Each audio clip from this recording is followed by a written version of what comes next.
Assalomu alaykum, meni kuzatuvchilarim, qadrdonlarim, qadri baland, g'oyibona o'quvchilarim.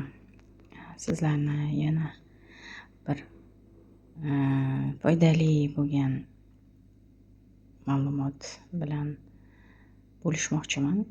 Ya'ni foydali ish, kerakli ish bilan bo'lishmoqchiman. Bu hozirgi ko'rganingizdagi yotiq stoyka. Buni hamma ham o'xshatib chiqarib bera olmaydi. Buni sababi bor. O'sha sababni ko'rsatishga harakat qildim. Mana bu joyda stoykani tagiga ya'ni stoyka bilan ko'ylagimizni orasidan munchoq chiqib turadigan varianti. Bu munchoq pastga qarab qolib yoki har xil tepaga pastga har xil chiqib qolmasligini sababi bor. Shunaqa bo'lmasligi uchun, ya'ni mana shu stoykadagi chokimiz pastga qaratilib ko'rinmas chok bilan tikib chiqilganda bizda stoykamiz mana shunaqa chiroyli yotib beradi va munchog'imiz tepaga ko'tarilib tekis bo'lib chiqadi.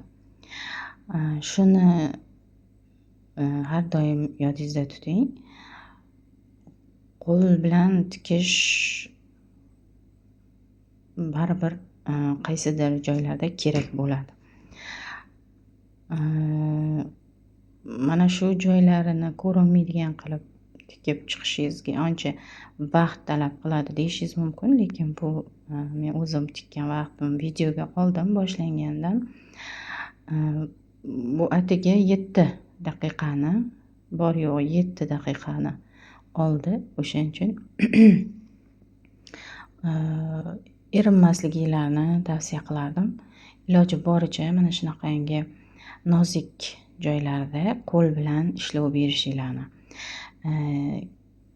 Keyingi videoyimda mana shu yarim munchoqli krujvamizni qanday qilib oson tikish va tagidagi lentasi ko'rinib qolmaydigan darajada qanday qilib tikish sirini o'rgatmoqchiman.